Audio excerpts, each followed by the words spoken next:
کے سب اس تحریک سے، اس فکر سے، اس فلسفے سے، اس نقطۂ نظر سے متاثر ہیں کم و بیش۔ یہی اصل میں سب سے بڑی بات ہے۔ آج جو ہے یہ بھی کہا جا رہا ہے ایسا اجتہاد ہونا چاہیے جو قرآن کے احکام میں بھی تبدیلی کر دے، اور یہ کہنے والے بڑے بڑے دانشور ہیں۔ علامہ اقبال کا بیٹا کہہ رہا ہے اور بڑے بڑے دانشور کہہ رہے ہیں، اور بعض چیزیں علامہ اقبال کی طرف منسوب کی جا رہی ہیں۔ تو واقعہ یہ ہے کہ آج کا یہ سب سے بڑا فتنہ، اور اس وقت جو ہمارے ہاں قدامت پرستی اور روشن خیالی کا معاملہ جو ہے سارا کا سارا بیس کرتا ہے اسی پر۔ آج ہمارے جو دانشور روشن خیالی کا پرچار کر رہے ہیں ٹیلی ویژن پر، اصل مسئلہ کیا ہے؟ سنت کا۔ آپ سنت کو ایک طرف رکھ دیجئے تو پھر قرآن مجید موم کی ناک ہے، جدھر چاہے موڑ لیجئے، اور قرآن کی بنیاد پر نظام کوئی بن ہی نہیں سکتا۔ قرآن اسی لیے جو 3 مرتبہ حضور کا مقصد بعثت قرآن میں بیان ہوا، هو الذی ارسل رسولہ بالہدی ودین الحق لیظہرہ علی الدین کلہ۔ یہ الہدا تو قرآن ہے، دین حق کیا ہے؟ کیا دین حق صرف قرآن ہے؟ نہیں، ورنہ بیچ میں واو لانا بے معنی ہو جائے گا۔ اس میں یقیناً کوئی فرق ہے، اس لیے کہ دین حق بنتا ہے قرآن پر سنت کے اضافے سے، ورنہ دین نہیں بنتا۔ دین اس اعتبار سے قرآن پر ایک اضافہ سنت کا ہوگا تو دین بنے گا، ورنہ آپ کو معلوم ہے کہ نماز کا نظام نہیں بنتا، نظام حیات کہاں سے بن جائے گا؟ آپ صرف قرآن کی بنیاد پر کیا نماز کا نظام بنا سکتے ہیں؟ کیا 2 آدمی بھی متفق ہوں گے جو نام نہاد اہل قرآن ہیں؟ ان میں سے کوئی کہتے ہیں 2 ہے نمازیں، کوئی کہتے ہیں 3 ہے نمازیں، کوئی کہتے ہیں بس صرف کرسی پہ بیٹھ کر لو لگانا نماز ہے، کافی ہے۔ یہ جو بنا دیا ہے یہ نظام، یہ تو اصل میں صلاۃ کے معنی قرآن میں کیا معاشرہ۔ ایک صاحب سے میری ایک دفعہ گفتگو ہوئی، ویسے وہ بات ہے منگوبری کی، وہاں کے وہ میونسپل انجینئر تھے وہ پرویزی، اب وہ لیکن بہت نیک آدمی، بہت صاحب کردار آدمی، اس کی شہرت تھی کہ بالکل رشوت نہیں لیتا، سب صحیح کام کرتا ہے۔ ایک دفعہ اس سے گفتگو ہو رہی تھی، اس نے کہا اچھا مجھے قرآن کی کوئی ایک آیت بتا دو جہاں صلاۃ کے معنی معاشرہ نہ کیا جا سکے۔ میں ذرا گھبرا گیا کہ اس قدر اذعان کے ساتھ اور یقین کے ساتھ یہ بات کر رہا ہے، اور مجھ سے اس وقت دگنی عمر کا تھا، یہ بات کافی پرانی بات میں کر رہا ہوں آپ سے۔ لیکن اچانک اللہ تعالیٰ نے اس وقت جو سجھا دی آیت فَإِذَا قُضِيَتِ الصَّلَاةُ فَانتَشِرُوا فِي الْأَرْضِ وَابْتَغُوا مِن فَضْلِ اللَّهِ۔ اس کے معنی ہے کہ معاشرہ جب ختم ہو جائے تو پھر منتشر ہو جاؤ، معاشرے کا خاتمہ کر کے۔ تو اس کو فَبُہِتَ الَّذِي كَفَرَ، اب بھی مجھے یاد ہے جس طریقے سے وہ مبہوت ہو گیا تھا۔ تو پہلی بات میں تو صرف مجھے یہ کہنا ہے کہ اصل مسئلہ سنت رسول کا ہے صلی اللہ علیہ وسلم، اور اسی پر سارا جھگڑا اس وقت پوری دنیا میں ہے۔ اور ہمارے جو لوگ مغرب کی یونیورسٹیوں سے اسلام پڑھ کر آتے ہیں، ڈاکٹر فضل الرحمان آئے تھے بہت پہلے، یہی کراچی میں ہوتا تھا اس وقت اسلامک انسٹیٹیوٹ، ریسرچ انسٹیٹیوٹ، اس کے ڈائریکٹر بن کر آئے تھے ایوب خان کے زمانے میں۔ وہ میکگل میں ایک یہودی پروفیسر سے پی ایچ ڈی کی ڈگری لے کر آئے تھے۔ تو جنہوں نے یہودیوں سے اور عیسائیوں سے اسلام پڑھا ہو، اب ہم ان سے کیا توقع کریں گے؟ اور ان سب کا جو اصل حملہ ہوتا ہے وہ سنت پر ہوتا ہے۔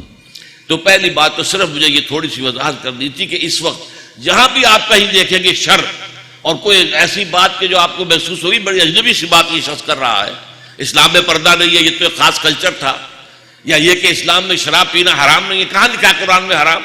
اور یہ بھی کہنے والے کون ہیں؟ ڈاکٹر اقبال کے صاحبزادے جاوید اقبال صاحب۔ شراب پینا حرام نہیں ہے، شراب پی کر مدہوش ہو جانا حرام، انا للہ و انا الیہ راجعون۔ تو یہ جو جدید فکر ہے ہمارے ہاں، اور یہ جدید فکر جو ہے ہمیں کہہ رہا ہے یہ دقیانوسی ہے، یہ تو چاہتے 14 سال پرانے کی طرف لوٹ جائیں، یہ الٹی منزل کی طرف جانا چاہتے ہیں۔ تو اس میں جو اصل جو کانٹے کی بات ہے وہ اتباع سنت اور حضور کی سنت صلی اللہ علیہ وسلم کا مستقل بذات سورس آف شریعہ ہونا، یعنی یہ قرآن کے تابع نہیں ہے، قرآن کے ساتھ ہے۔ اس لیے کہ ہمیں معلوم ہے کہ قرآن مجید کے بعض احکام میں سنت رسول سے توسیع ہو گئی۔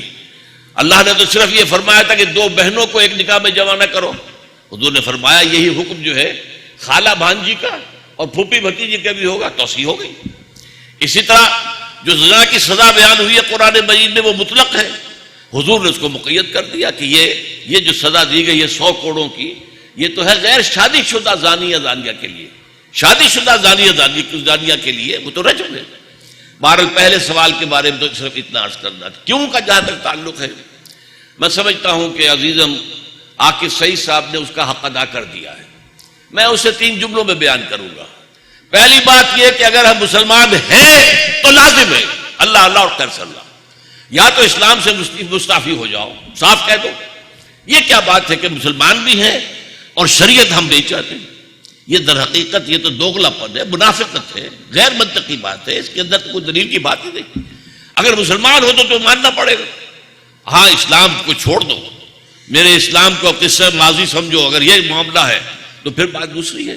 اور یہ جیسا کہ آپ نے آیات سن لی، قرآن تو کہتا ہے کہ تم اگر ہماری شریعت کے مطابق فیصلے نہیں کرتے تو تم پر کفر کا الزام بھی آ سکتا ہے، تم پر سرکش کا اور باغی کا الزام بھی آ سکتا ہے، اور تم پر جو ہے وہ مشرک کا، اس لیے کہ ظالم جو ہے قرآن مجید میں اکثر و بیشتر مشرک کے لیے ہے، ان الشرک لظلم عظیم، تو یہی تو مشرک ہے. دوسری بات یہ، اور اس میں مجھے تھوڑا سا اختلاف کرنا ہوگا ڈاکٹر جاوید انصاری صاحب کی بات سے. یہ ملک مسلم لیگ نے اس کی قیادت میں بنا، لیکن کوئی شخص دنیا میں یہ نہیں کہہ سکتا کہ یہ اسلام کے نام پر نہیں بنا. اسلام کا نام نہ ہوتا تو پورے ہندوستان سے وہ ووٹ مل جاتے مسلم لیگ کو 1946 میں. اور اس سے بڑی حماقت کیا ہوتی اس وقت کہ یو پی کا آدمی، یو پی کا مسلمان بھی مسلم لیگ کو ووٹ دے رہا ہے، سی پی کا مسلمان، مدراس کا مسلمان، بامبے کا. کیوں؟ پاگل پن تھا. کیا یہ صوبے کبھی پاکستان میں آ سکتے تھے؟ یہ صرف اسلام کا حوالہ تھا کہ ٹھیک ہے ہم پر جو بیتے گی ہم سہ لیں گے، لیکن یہ کہ اگر واقعتاً یہاں ایک اسلامی مملکت قائم ہو جائے تو ظاہر بات ہے کہ اس کے لیے یہ قربانی کو بڑی قربانی نہیں، انہوں نے جھیلی ہے قربانیاں. اور وہاں کے ہندوؤں نے کہا تم نے بنوایا پاکستان، اور صحیح بات ہے. میجورٹی پروونسز کا کیا حال تھا؟ پنجاب میں تو ایک دن بھی مسلم لیگ کی جو ہے پروونشل گورنمنٹ نہیں بنی، ایک دن کی. سرحد میں آخری وقت تک کانگریس کی تھی. صرف سندھ تھا اکیلا اس پاکستان میں کہ جہاں مسلم لیگ کی پروونشل منسٹری تھی. باقی یہ کہ ادھر جو سب سے پہلے ہم سے علیحدہ ہوئے اور جنہوں نے کہا کہ اٹھا لو پاندان اپنا، میں باز آیا محبت سے، ہمارے مشرقی پاکستانی بھائی، طویل ترین عرصے تک اتنے بڑے صوبے پر مسلم لیگ کی حکومت رہی تھی. تو بہرحال یہ سمجھنے کی بات ہے کہ اسلام کا نام انووک کیا گیا ہے. اب اگر کوئی شخص کہے کہ نہیں وہ تو بدنیتی سے لیا گیا، یہ اس کی ذمہ داری ہے. ہم تو کسی کی نیت پر حملہ نہیں کرتے. اور ہم یہ کہتے ہیں کہ ڈاکٹر صاحب نے بھی وہ ایک جو جملہ جو ہے 11 اگست کی تقریر کا، اسی کو سارے سیکولر لوگ جو ہے اس ملک کے اندر ہمیشہ اسی ایک کا حوالہ دیتے ہیں، دوسرا کوئی ہے ہی نہیں. 10 سال تک جو تقریر قائد اعظم نے کی، جن کے اوپر بڑی بڑی کتابیں لکھی ہوئی ہیں، ہمارے ایک ساتھی بھی اب ایک کتاب جو ہے مرتب کر رہے ہیں، وہ 100-200 بیانات ایک طرف اور وہ ایک جملہ ایک طرف.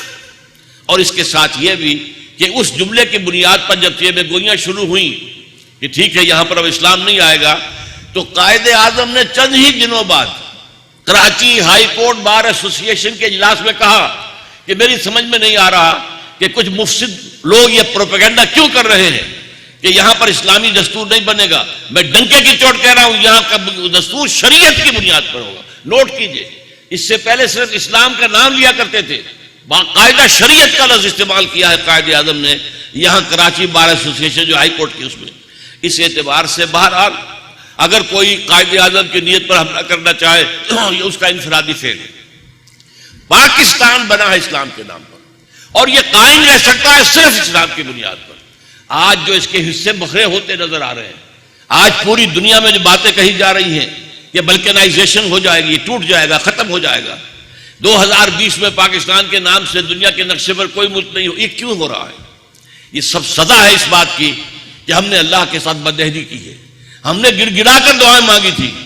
ڈاکٹر انصاری صاحب، میں تو ان لوگوں میں سے ہوں مسلم لیگ کا، میں اس وقت ہائی اسکول کے طالب علم کی حیثیت سے جو مسلم لیگ کی طلبہ کی تنظیم تھی مسلم اسٹوڈنٹ فیڈریشن، میں اس کا ضلع حصار کا جنرل سیکرٹری تھا. میں تو شروع سے ایکٹیوسٹ آدمی ہوں.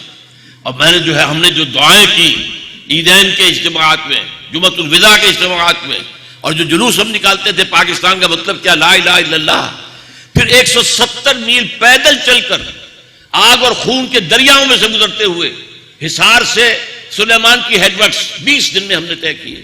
نوٹ کیجیے، یہ پاکستان تو ہماری جو ہے تمناؤں کا مرکز ہے. لیکن بدقسمتی ایک زمانے میں جب حالات بہت خراب ہوئے، ایوب خان نے اٹھا کر پھینک دیا سن 56 کے دستور کو، اور دستوریہ بھی ختم، اور یہ کہ ماشاءاللہ نافذ کیا تو نعیم صدیقی صاحب نے بہت ہی درد بھرے اشعار کہے تھے، اے آندھیوں سنبھل کے چلو اس دیار میں، امید کے چراغ جلائے ہوئے ہیں ہم۔ تو بات جو اس وقت کہنا چاہتا ہوں وہ یہ ہے کہ ہمیں شریعت اس لیے چاہیے کہ ہم مسلمان ہیں، نمبر ایک۔ نمبر دو یہ کہ پاکستان کی بنیاد اس کے سوا کچھ نہیں۔ آج جو ہم اس وقت میں دیکھ رہے ہیں وہ اللہ تعالیٰ کی سزا نفاق ہے۔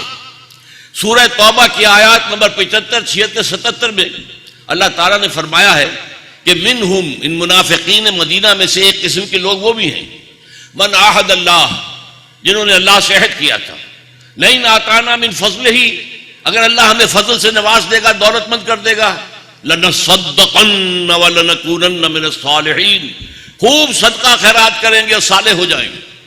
فلما آتاہم من فضلہ، جب اللہ نے اپنے فضل سے نواز دیا، بخلوا بہ، اب بخل سے کام لیا، تجوریوں کو تالے لگا دیے۔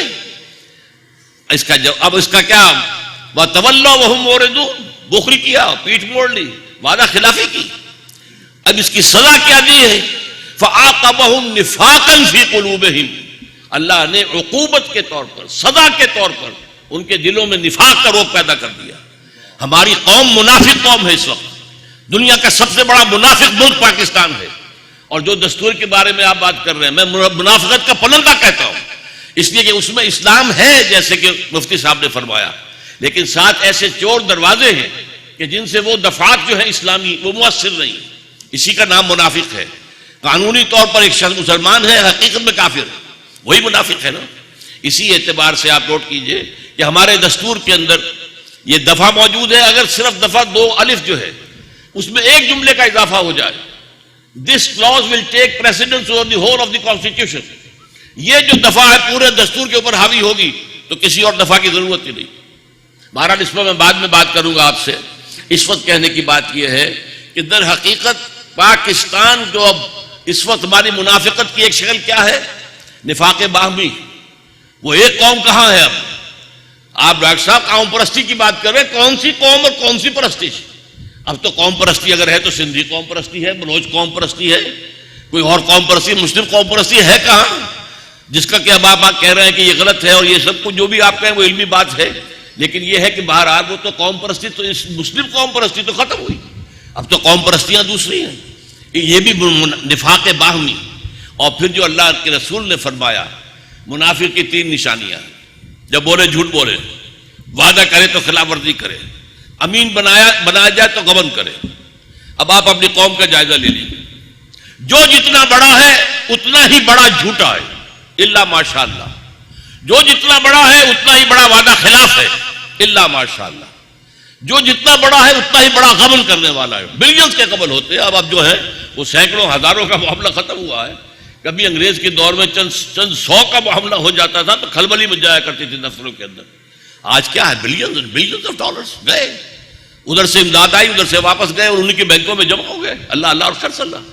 تو بہرحال اس حوالے سے یہ ملک نہیں رہے گا اگر یہاں اسلام نہ آیا۔ ہمارے لیے واحد بنیاد جو ہے، اسی جواز ہی کوئی نہیں ہو، واحد اسلام، واحد پاکستان۔ آپ بتائیے، ہمارے ہاں ایک بہت بڑے وکیل ہیں، وہ بھارت کے دورے پر گئے تھے، کیا نام تھا ان کا جی؟ فاروق حسن صاحب بارٹ لا۔ وہ کہتے ہیں کہ وہاں مجھے جو جتنے سوالات مجھ سے کیے گئے ان سب کا جواب میں نے دے دیا، ایک سوال کا جواب میں نہیں دے سکا۔ وہ کیا تھا؟ بھارتیوں نے پوچھا مجھے یہ بتائیے کہ وہ کون سی چیزیں جو پاکستان میں اور یہاں نہیں ہے؟ کیا یہاں مسجدیں نہیں ہیں؟ کیا یہاں نمازی نہیں ہیں؟ کیا یہاں سے حج فلائٹس نہیں جاتی؟ اگر تو اسلام اتنا ہی ہے تو وہ تو بھارت میں بھی ہے، پھر تو یہ لاکھوں جانیں دینے کا کوئی فائدہ ہی نہیں تھا، بیکار۔ بلکہ مجرم شمار ہونے چاہیے وہ لوگ جنہوں نے، اگر یہ پیش نظر ان کے یہ اسلام کا ایک نظام نہیں تھا تو پھر تو مجرم ہے، اللہ کی عدالت میں سب کے جو پردے چاک ہو جائیں گے۔ بہرحال پاکستان نہیں رہے گا اگر یہاں پر اسلام نہیں آیا۔ یہ بات وہ ہے جو میں کافی دنوں سے کہہ رہا ہوں، اور اب وہ لوگوں کے سامنے، پہلے لوگ کہتے تھے ڈاکٹر صاحب ڈراتے بہت ہیں، اب کہتے ہیں بھائی بات تو صورت حال تو بیان نہیں وہی آ رہی ہے سامنے جو کبھی ڈاکٹر صاحب کہتے ہیں، میں 15 سال سے کہہ رہا ہوں۔ تو دوسری بات یہ، اور تیسری بات یہ کہ اس وقت یہ معاملہ صرف پاکستان کا نہیں ہے، پورے عالم اسلام میں ایک امنگ ہے، ایک جذبہ ہے، اگرچہ وہ جذبہ مبہم ہے، یہ بھی نعیم صاحب نے کہا تھا، ہے ایک ہی جذبہ کہیں واضح کہیں مبہم، ہے ایک ہی نغمہ کہیں اونچا کہیں مدھم. یہ انڈونیشیا سے لے کر موراکو تک ایک جذبہ ہے. وہ جذبہ کیسے پیدا ہوا؟ دیکھیے، اگرچہ خلافت راشدہ تو 40 برس رہی، میں 10 برس مدینے کی بھی اس میں ایڈ کر رہا ہوں. اس وقت کے خلیفہ حضور تھے صلی اللہ علیہ وسلم، جیسے حضرت داؤد خلیفہ تھے. بعد میں خلافت راشدہ 30 برس اور اس کے بعد ملوکیت آ گئی، جاگیرداری بھی آ گئی، یہ ساری چیزیں آ گئی. لیکن یہ کہ شریعت اسلامی نافذ رہی. یہ جو فرق بیان کیا مولانا نے، مفتی صاحب نے، میں نے بھی وہ آیتیں پڑھی ہیں. ایک ہے دین ہمیشہ سے ایک ہے، آدم سے این دم تک کوئی فرق نہیں. اور اس کو اکثر مفسرین نے لکھا ہے کہ اس دین کا مطلب ہے توحید، صرف توحید. لیکن اس میں میں نے وضاحت یہ کی ہے، ایک توحید ہے عقیدے کی اور ایک توحید ہے عمل کی. عمل کی توحید میں سب سے بڑی توحید یہ ہے کہ حاکم اللہ ہے، ان الحکم الا للہ. حاکمیت سروری زیبا فقط اس ذات بے ہمتا کو ہے. حکمراں ہے ایک وہی، باقی بتانے آسری. جو بھی حکمرانی کا دعویٰ کرے وہ گویا خدائی کا دعویٰ کرتا ہے. پہلے وہ فرعون اور نمرود ہوتے تھے، آج عوامی حاکمیت ہے. فرق کیا ہے؟ اگر کسی شخص کے سر پر ایک گٹھڑی ہو ٹنوں، اس میں نجاست ہو ٹنوں، وہ ایک شخص کے سر پر رکھی ہے، وہ تولا ماشا سب کو دے دی جائے تو وہ نجاست تو نجاست رہے گی. عوامی حاکمیت کفر ہے، شرک ہے. ملا صوفی محمد نے صحیح کہا. لیکن میں نے ان سے ایک بات کہی تھی، وہ میں آپ کو بتا دیتا ہوں. میں نے ان سے کہا تھا کہ دیکھیے، جمہوریت اصل کے اعتبار سے کفر ہے، شرک، اس لیے کہ حاکمیت اللہ کی ہے، اس میں آپ نے شریک کر دیا عوام کو، بات ختم. لیکن جو جمہوریت ہمارے ہاں ہے اس میں حاکمیت کا اقرار موجود ہے، اس میں کتاب و سنت کی بالادستی موجود ہے. اگرچہ ایسی اس کے اندر جو ہے چور دروازے ہیں کہ وہ مؤثر نہیں. اس اعتبار سے میں یہ کہتا ہوں کہ جیسے آج کے ہم مسلمان ہیں، کیوں مسلمان ہیں؟ کلمہ شہادت ہم چونکہ مانتے ہیں، اشہدو ان لا الہ الا اللہ و اشہدو ان محمد رسول اللہ صلی اللہ علیہ وسلم، مسلمان ہیں. لیکن عمل میں کیسے ہیں ہم؟ اس پر عمل کتنا ہے؟ وہ جو اقبال کہتا ہے، چمی گویم مسلمانم بلرزم کہ دانم مشکلات لا الہ رہا. تو یہ تو ظاہر بات ہے کہ ہم مسلمان اس معنی میں تو نہیں ہیں جس معنی میں ابراہیم اور اسماعیل دعا کر رہے تھے، وَجْعَلْنَا مُسْلِمَيْنَ لَكَ وَمِنْ ذُرِّيَّتِنَا أُمَّةً مُسْلِمَةً لَكَ. اے اللہ، ہم دونوں باپ بیٹا کو اپنا مسلمان بنائے رکھ. یہ مسلمان کا درجہ کیا ہے؟ لیکن کیا قانونی مسلمان تو ہم بھی ہیں. ابھی ایک ہندو جو ہے وہ کلمہ پڑھے وہ ہو گیا مسلمان. لیکن یہ کہ پھر عمل کو دیکھنا ہوگا. تو عمل ہمارا جیسا ویسے ہی ہماری ریاست کا عمل ہے. بات تو سیدھی سی ہے. جیسے ہم مسلمان ہیں انفرادی طور پہ، ویسے ہی ہماری ریاست جو ہے قانونی طور پر مسلمان ہے. حقیقت کے اعتبار سے کفر ہے، اس لیے کہ وہاں پر اللہ کی شریعت کے مطابق فیصلے نہیں ہو رہے. من لم يحكم بما انزل الله فاولئك هم الكافرون. اس کے بعد ایسا ہوا ہے کہ ان کی طرف سے رجوع ہو گیا ان کا کہ نہیں، ٹھیک ہے، پاکستان کا دستور اسلامی ہے لیکن یہ کہ وہ بے عمل ہے. یہ بات ٹھیک ہے، صد درست ہے. تو ان کو بات سمجھائی گئی تو ان کی سمجھ میں آ گئی. بہرحال اس میں یہ کہ اس وقت جو میں نے آپ سے کہا کہ ایک امنگ ہے امت کے اندر. اقبال نے اپنی زندگی کے آخری ایام میں ایک نظم کہی تھی، ابلیس کی مجلس شورا. ابلیس نے کاؤنسل اپنی بلائی. ایک ممبر نے کہا کہ اب تو ہمارا بیڑا غرق ہو جائے گا، ہمارا ابلیسی نظام تو ختم ہو جائے گا، دنیا میں تو جمہوریت آ گئی. دوسرے نے کہا کہ نہیں، تم خام کو پریشان ہو رہے ہو، ہم نے خود شاہی کو پہنایا ہے جمہوری لباس. جب ذرا آدم ہوا ہے خود شناس و خود نگر. تو نے کیا دیکھا نہیں مغرب کا جمہوری نظام، چہرہ روشن اندرون چنگیز سے تاریک تر. اس کے بعد ایک اور بولا، اجی وہ تو سوشلزم آ گیا، اب تو لوگ سرمایہ داری ختم ہو گئی، اب ہمارا کیسے دھندا چلے گا، ابلیسیت تو ختم ہو گئی. ابلیس کہتا ہے کب ڈرا سکتے ہیں مجھ کو اشتراکی کوچہ گرد، یہ پریشان روزگار آشفتہ مغز آشفتہ ہوں. اب ابلیس کہتا ہے اگر کوئی خطر مجھ کو تو اس امت سے ہے، اس کی خاکستر میں ہے اب تک شرار آرزو. یہ ذرا نوٹ کیجئے الفاظ، خاکستر. ایک اگر دہکتا ہوا کوئلہ ہو، اس پر راکھ آ جائے تو آپ کو دہکتا ہوا نظر تو نہیں آئے گا. کہیں آپ نے اسے چھو لیا اور وہاں سے وہ راکھ اکھڑ گئی، پھر جو کچھ آپ کو پتہ چلے گا وہ آپ اندازہ کر سکتے ہیں کہ یہ کیا ہے. تو امت مسلمہ پر خاکستر آئی ہوئی ہے. کیوں آئی ہوئی ہے؟ کہیں 100 برس کہیں 200 برس یہ کلونیلزم جو تھا ہمارے اوپر مسلط رہا، ہمارے اوپر لادینی نظام مسلط رہا، ہمارے اوپر غیر اسلامی قوانین نافذ رہے. صرف پرسنل لا میں ہمیں اجازت تھی، باقی سارے قوانین تو ان کے تھے. اس اعتبار سے امت کے اوپر خاکستر، انگارے کے اوپر خاکستر آ گئی. لیکن یہ کہ اندر آگ ہے، اس امت کے اندر وہ امنگ موجود ہے، یہ چاہتی ہے کہ اسلام آئے. جو کولونیلزم کے آنے سے پہلے ہمارا نظام تھا، کم سے کم وہ تو آئے. ٹھیک ہے، وہ بادشاہت تھی، جاگیرداری بھی تھی، لیکن فیصلے تو شریعت کے مطابق ہوتے تھے نا. اسی لیے میں نے عرض کیا کہ ان دونوں چیزوں کو علیحدہ کر دیجئے. دین ایک ہے، آدم سے ایندھن تک، شریعتیں مختلف ہیں. لِكُلٍّ جَعَلْنَا مِنْكُمْ شِرْعَةً وَمِنْهَاجًا. آپ کو معلوم ہے کہ حضرت عیسیٰ علیہ السلام کا طریقہ کار منہاج، میں ذرا جرت کر کے کہہ رہا ہوں، تبلیغی جماعت کا مزاج کچھ اس سے ملتا جلتا ہے. حضرت عیسیٰ نے کوئی سیاسی بات نہیں کی، بڑا انہیں پرووک بھی کیا گیا کہ وہ رومن امپائر کے خلاف کوئی بیان دے دیں، لیکن نہیں، خاموش. حضرت موسیٰ کا کچھ اور تھا، وہ خالص سیاسی آدمی تھے. ان لوگ جاتا ہی دعویٰ کیا ارسل معنا بنی اسرائیل ولا تعذبہم. وہ اپنی قوم کی بھلائی کے لیے کوشش کر رہے تھے.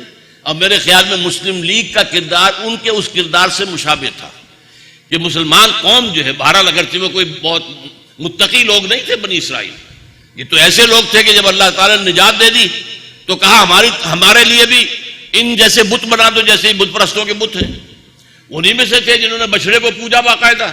تو وہ کوئی کردار کے اعتبار سے کوئی پکے مسلم اور مومن نہیں تھے، اجگر مسلمان تو تھے، موحد تھے. لہذا اللہ نے انہیں حضرت موسیٰ کے ذریعے نجات دی. محمد رسول اللہ کا طریقہ کار انقلابی ہے. آپ نے دنیا کی تاریخ کا عظیم ترین انقلاب برپا کیا ہے. محمد کا منہاج کچھ اور ہے، اور ہمارے لیے اصل منہاج لقد کان لکم فی رسول اللہ اسوۃ حسنہ، ہمارے لیے اسوہ حسنہ جو ہے وہ حضور صلی اللہ علیہ وسلم کا طریقہ کار ہے. بہرحال اب میں آ رہا ہوں کیسے کی طرف. دیکھیے کیسے کو میں دو شکلوں میں تقسیم کروں گا. ایک ہے دین قائم کرنا، نظام بدلنا، سرمایہ داری کا بیڑا غرق ہو، جاگیرداری کا بیڑا غرق ہو، سود کا خاتمہ ہو جائے، جوئے کا خاتمہ ہو جائے، بے پردگی اور فحاشی اور عریانی کا خاتمہ ہو جائے. یہ بغیر ایک ٹوٹل ریولوشن کے ممکن ہی نہیں ہے. یہ بالکل صحیح کہہ رہے ہیں، سرمایہ دارانہ نظام کے اندر شریعت نہیں چل سکتی، لیکن یہ کہ بہرحال اس میں جزوی طور پر چل سکتی ہے، میں بعد میں عرض کروں گا. لیکن نظام کو بدلنا ہے تو محمد رسول اللہ کا طریقہ کار. لا یصلح آخر هذه الامہ الا بما صلح به اولها. امام دار الہجرت امام مالک فرماتے ہیں کہ اس امت کے آخری حصے کی اصلاح نہیں ہو سکے گی مگر اسی طریقے پر جس طریقے پر پہلے حصے کی اصلاح ہوئی تھی، جو طریقہ محمدی تھا. وہ کیا تھا؟ 6 نکات ہیں. پہلے حضور نے دلوں میں ایمان پیدا کیا، یقین والا ایمان. میرا اور آپ کا ایمان نہیں، میرا اور آپ کا ایمان اقرار باللسان تک ہے، الا ماشاءاللہ. دلوں میں کہاں ہے؟ ہماری عظیم اکثریت کا حال تو یہ ہے، قالت الاعراب آمنا قل لم تؤمنوا ولكن قولوا اسلمنا ولما يدخل الايمان في قلوبكم. ہمیں تو وراثتاً اسلام مل گیا ہے، لیکن ایمان کسی اور شے کا نام ہے. یقین پیدا کرے ناداں یقین سے ہاتھ آتی ہے، وہ درویشی کے جس کے سامنے جھکتی ہے فغفوری. وہ یقین والا ایمان پہلے پیدا کرو. نمبر 2، اس وقت اس یقین والے ایمان کی علامت کیا تھی؟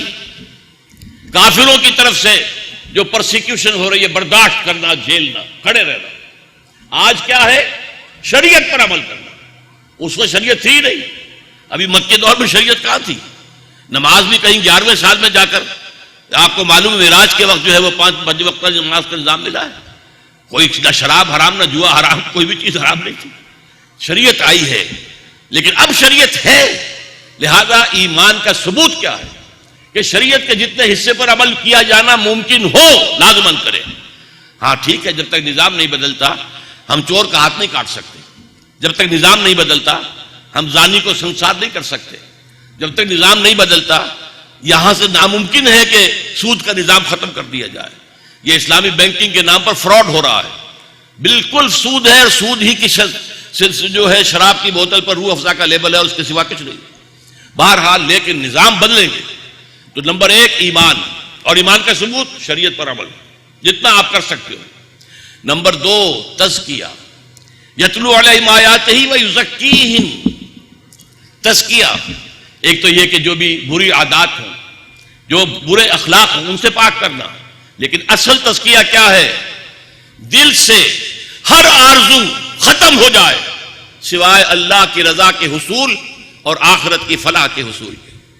کوئی اقتدار، کوئی حکومت، کوئی شہرت، کوئی دولت، اگر ان میں سے کوئی چیز بھی دل میں ہے تو آپ کی ساری محنت، یہاں تک کہ آپ اگر اللہ کی راہ میں جان بھی دے دیں تو زیرو ہے. اللہ نے فرمایا، 3 آدمیوں کا حضور نے فرمایا معاملہ پیش ہوگا قیامت میں. سب سے پہلے ایک شخص ہوتا جو اللہ کی راہ میں لڑتا ہوا مارا گیا. اللہ کہے گا میں نے تم پر یہ احسان کیا، یہ احسان کیا، یہ احسان، تم نے کیا کیا؟ وہ کہے گا قاتلت فی سبیلک یا اللہ، میں اللہ تیرے راستے میں نے قتال کیا، اپنی جان دے دی. فرمائے گا اللہ کذبتا، تو نے جھوٹ بولا. انک قد قاتلتا، تو نے جو قتال کیا تھا. لئن یقال جری، یہ اس لیے تھا کہ تو کہا جائے کہ بڑا جری ہے، بڑا بہادر ہے. جاؤ، جو تم چاہتے تھے دنیا میں تمہیں مل چکا ہے، بڑے تمہاری جرت کے ڈنکے بج چکے، یہاں کچھ نہیں ہے. اور پھر فرشتے منہ کے بل گھسیٹتے ہوئے جہنم میں ڈال دیں گے. یہ حدیث ہے. اسی طرح کا معاملہ ہوگا ایک ایسے شخص کا جو مالدار تھا، ایک ایسے شخص کا جو بڑا عالم تھا. میں تفصیل میں جانے کا وقت نہیں ہے. تو تزکیہ کیا ہے؟ وہ جس کو کہا کبھی خواجہ محمود مجذوب، حضرت مجذوب رحمۃ اللہ علیہ نے، خواجہ عزیز الحسن مجذوب جو مولانا اشرف علی تھانوی کے خلیفہ تھے، ان کا شعر بڑا پیارا ہے. ہر تمنا دل سے رخصت ہو گئی، اب تو آجا، اب تو خلوت ہو گئی. اس دل کے اندر سے ساری تمنائیں ختم ہوگی تو اللہ آئے گا. لم یسانی ارضی ولا سمائی ولکن یسانی قلب عبد المومن. اللہ مومن کے دل میں سما جاتا. اس کے بعد یہ کہ انہیں منظم کیا جائے، انہیں جمع کیا جائے، اور اس کا مسنون طریقہ بیعت ہے. یہ نہیں جو آج انگریز کے آنے کے بعد سے ہمارے طریقے بن گئے ہیں. یہ ممبرشپ ہے اور اس سے امیر یا جو ہے وہ منتخب ہوگا اور 4 سال کے لیے ہوگا، 2 سال کے لیے ہوگا، اور یہ شورا ہوگی اور شورا کا جو ہے وہ اس کی اکثریت کا پابند ہوگا، امیر وغیرہ وغیرہ. بھائی یہ کہاں سے لائے ہو؟ یہ تو سنت انگریز ہے، یہ سنت مغرب ہے. وہاں تو جہاں دیکھو بیعت تھی. چاہے وہ بیعت جو ہے بیعت رضوان ہو رہی ہے، چاہے وہ شعر پڑھ لیجئے جب جو کہ صحابہ کرام آواز میں آواز ملا کر پڑھ رہے تھے غزوہ خندق میں، جب کھود رہے تھے خندق اس وقت. نحن الذین بایعوا محمدا علی الجہاد ما بقینا ابدا. یہ بیعت جہاد کے لیے سمع و طاعت کی. بایعنا رسول اللہ صلی اللہ علیہ وسلم علی السمع والطاعت فی العسر والیسر والمنشط والمکرہ الی آخر الحدیث. یہ مفصل دستور جو ہے حزب اللہ کا دستور اس ایک حدیث میں موجود ہے. اب یہی کام کرتے رہو، اپنا بیس بڑھاتے رہو. جب طاقت کافی ہو جائے تو باطل سے ٹکرا جاؤ. یہ ٹکرا جانا تصادم، یہ انقلاب کے لیے لازم ہے. اور مجھے آپ کی اس بات سے اتفاق نہیں ہے کہ یہ دفاعی جنگیں تھیں. حضور نے انیشیٹ کیا ہے. ہجرت کے بعد ابھی قریش کی طرف سے کوئی اقدام نہیں ہوا تھا، لیکن حضور نے 6 مہینے کے بعد ہی چھوٹے چھوٹے دستے بھیجنے شروع کر دیے تھے. یہ جو 8 سرایا ہے ان میں 4 جو ہے غزوات ہیں، 4 سرایا ہے. یہ کس لیے تھے؟ اکنامک بلاکیڈ آف مکہ. آپ نے جا کر چاہا ہے کہ ان کے کاروان روٹ جو ہیں ان کو مخدوش کر دیا جائے، اور یہ آپ نے کیا، پہلے کیا ہے. یہ تو آپ کا کام تھا اللہ کے دین کو غالب کرنا. آپ مدینے جا کر وہاں کی ٹھنڈی چھاؤں میں بیٹھنے کے لیے، آرام کرنے کے لیے تو نہیں گئے تھے. وہ تو ایک الٹرنیٹ بیس درکار تھا.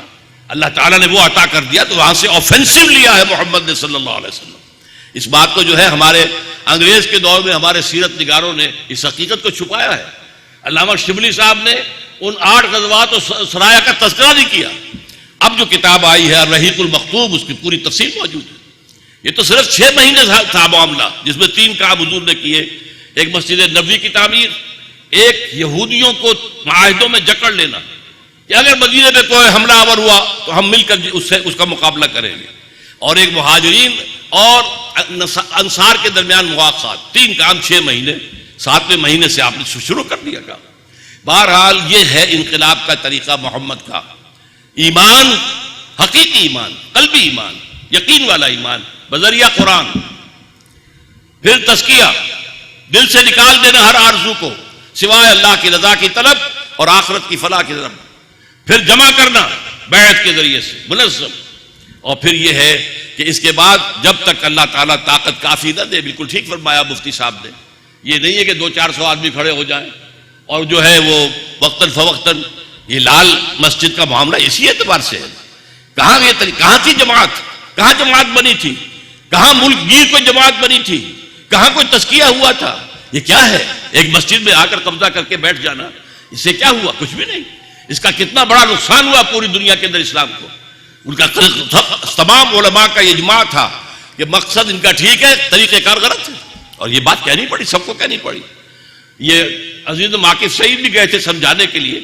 انہوں نے کہا، خاص طور پر وہ جو شہید ہو گئے باقاعدہ رشید، انہوں نے کہا کہ آپ دیکھیے، آپ جو باتیں کر رہے ہیں وہ تو دلائل سے کر رہے ہیں، ہم تو جو سوچ رہے ہیں اور دیکھ رہے ہیں وہ کچھ خواب ہیں، کچھ بشارات ہیں، اس کی بنیاد پر ہے۔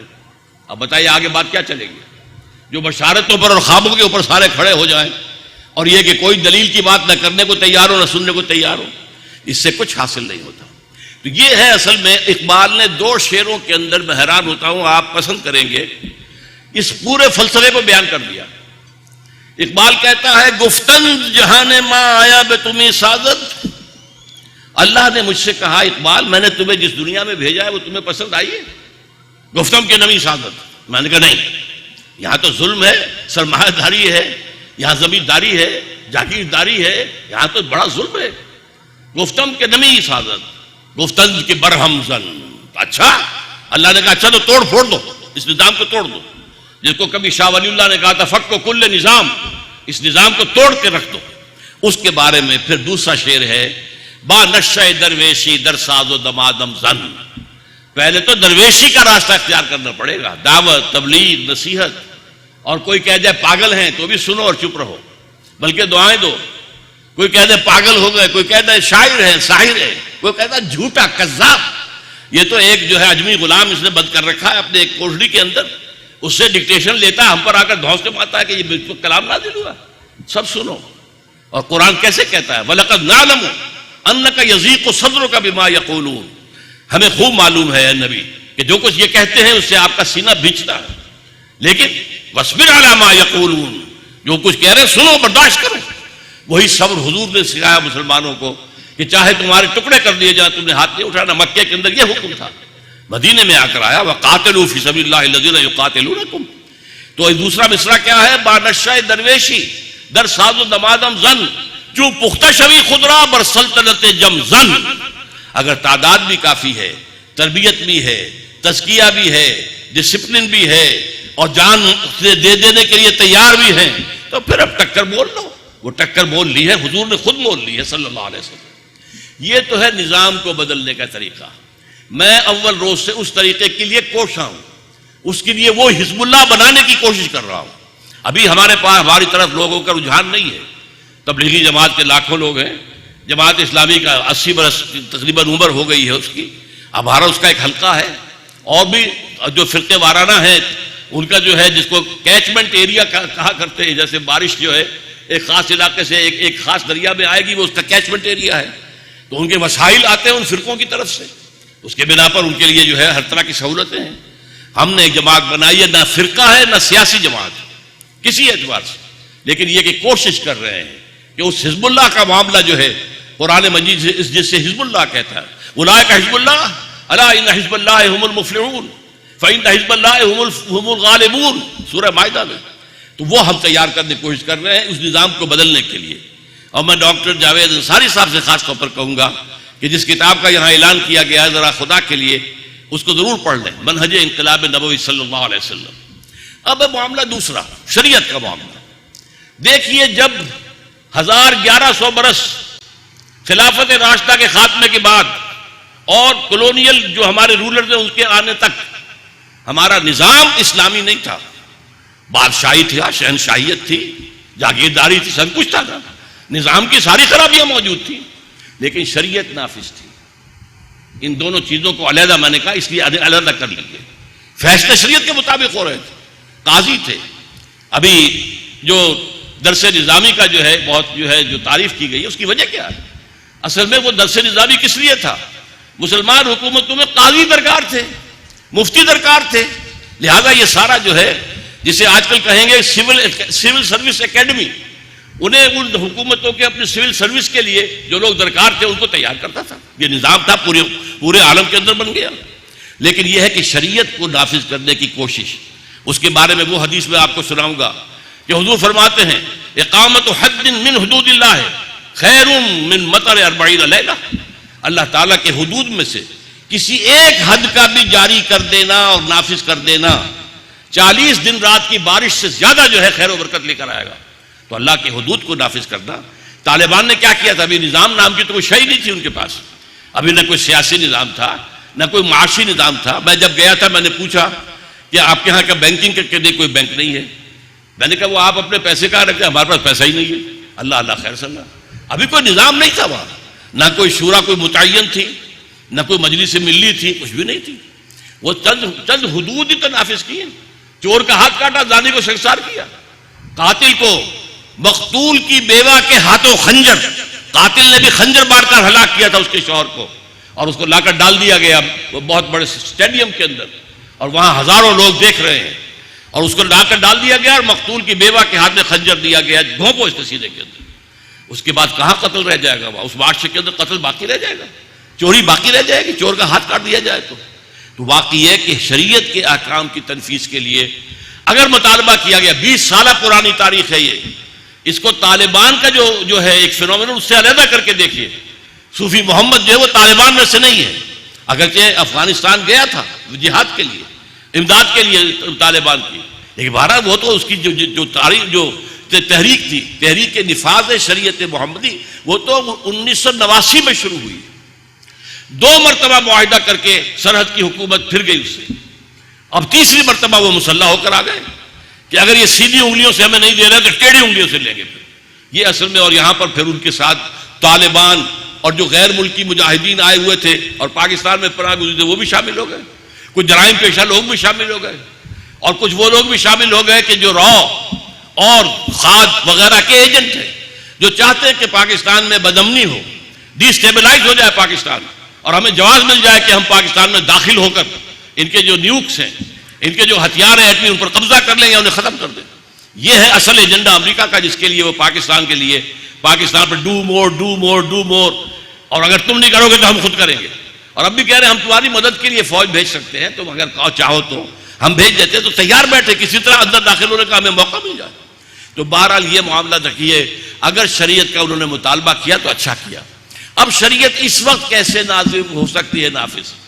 میں یہ ذرا مفتی منیب الرحمان صاحب کی ساری باتیں اپنی جگہ ٹھیک ہیں، لیکن میں ان سے کہوں گا کہ دیکھیے ہمارے ہاں جو ایک سفر شروع ہوا تھا، قرارداد مقاصد پاس ہوئی، پہلا معاملہ طے ہو گیا حاکمیت اللہ کی، اور ایک دفعہ طے ہونے کے بعد اسے کوئی نکال نہیں سکا۔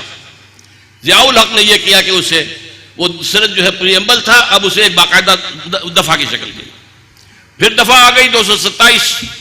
یہاں کوئی قانون سازی کتاب و سنت کے منافی نہیں ہو سکتی، اور جتنے قوانین موجود ہیں ان سب کو جو ہے بدلا جائے گا اسلامی قوانین سے۔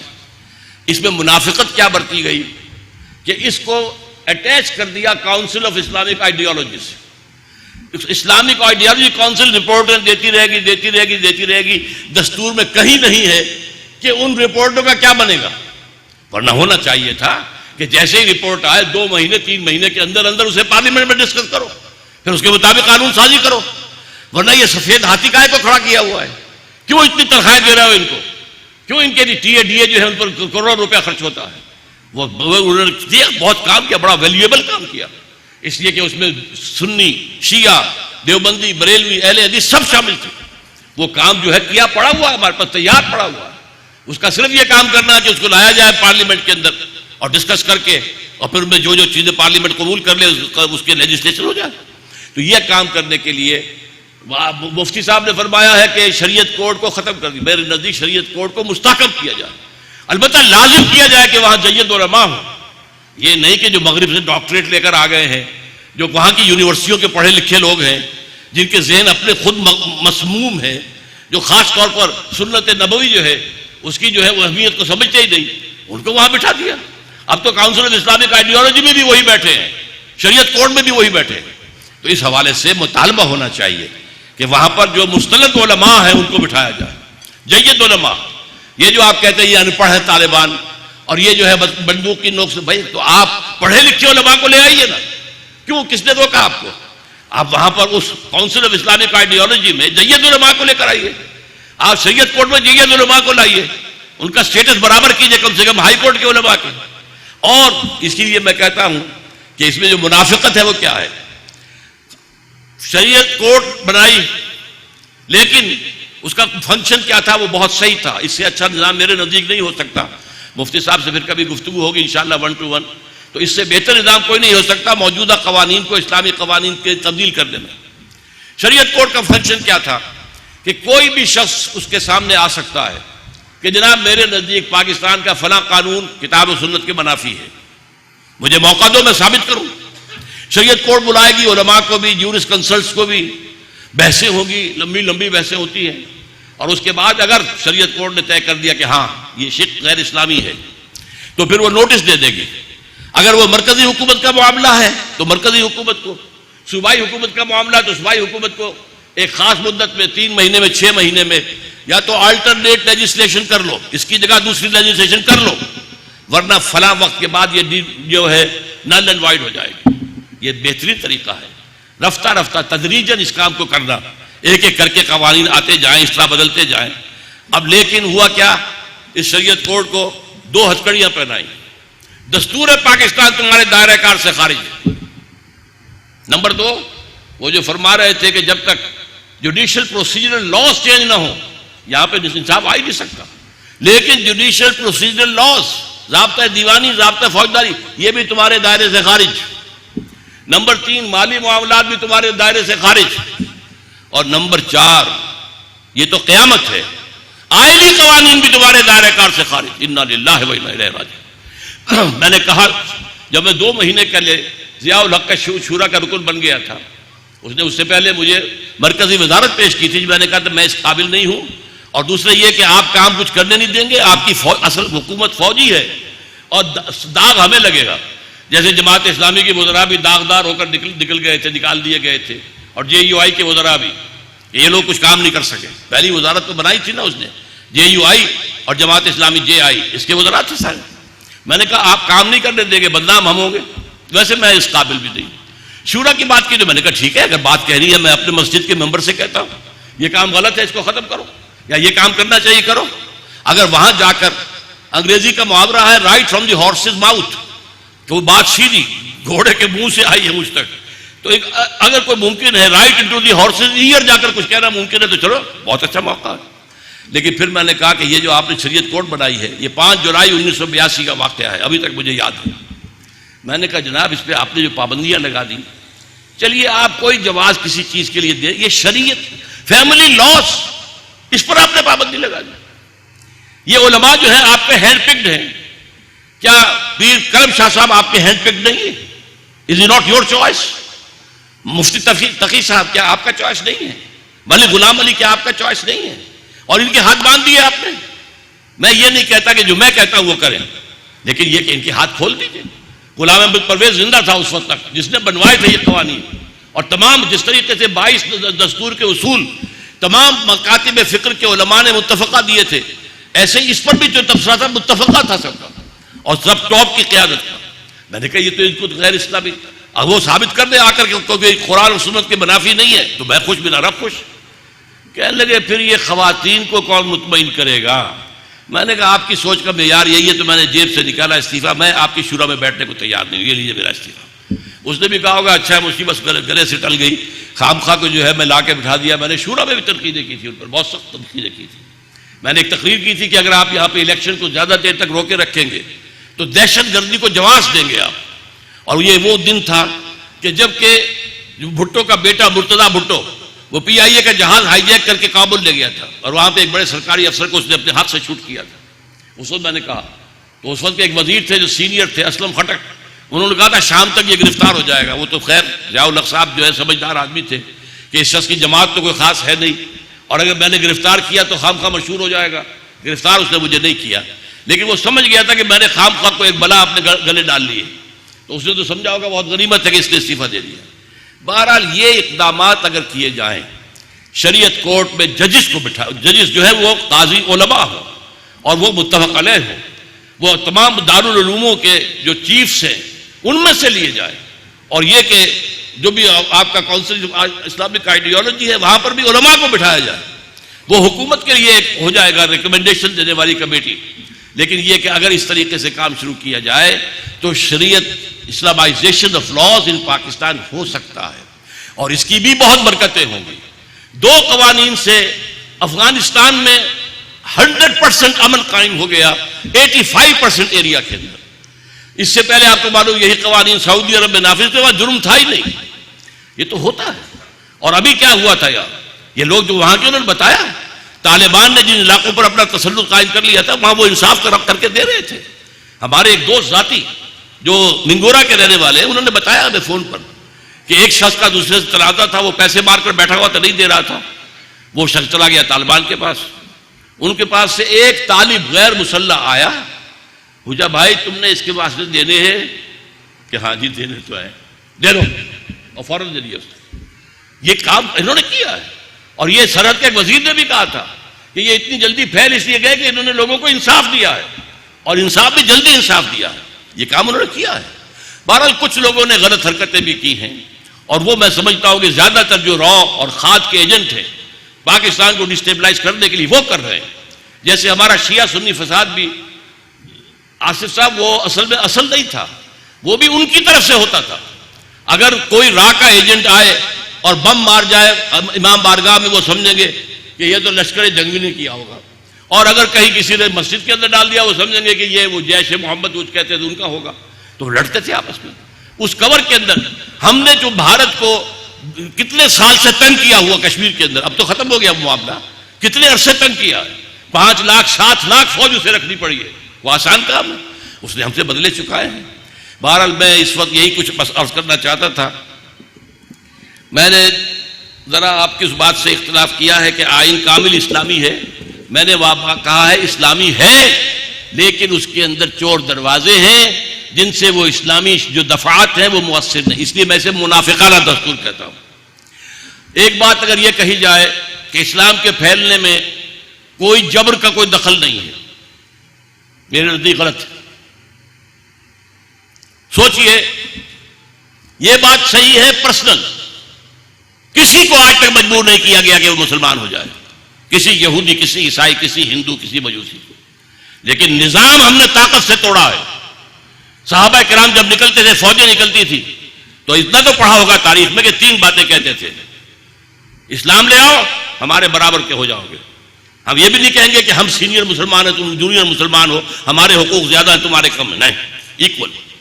یہ نہیں تو جزیہ دو, چھوٹے بن کر رہو, یو تو جزیہ یدی وہم صاغرون, لیکن رہو, عیسائی رہو, یہودی رہو, جو چاہو رہو.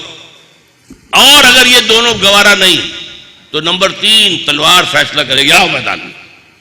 تو کیا فیصلہ طاقت سے نہیں ہوا؟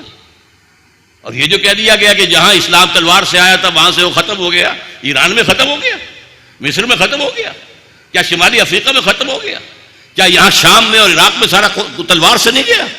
تلوار سے فتوحات ہوئی ہیں. تو یہ یوں نہ سمجھیے یہ معاملہ اتنا سادہ نہیں ہے. جیسا کہ میں نے کہا کہ جنگوں کا آغاز حضور نے کیا تھا صلی اللہ علیہ وسلم, میری کتاب پڑھی, اس کے دلائل پڑھی.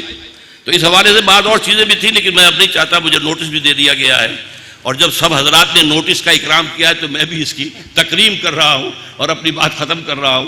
اقول قولی ھذا واستغفر اللہ لی ولکم ولسائر المسلمین والمسلمات.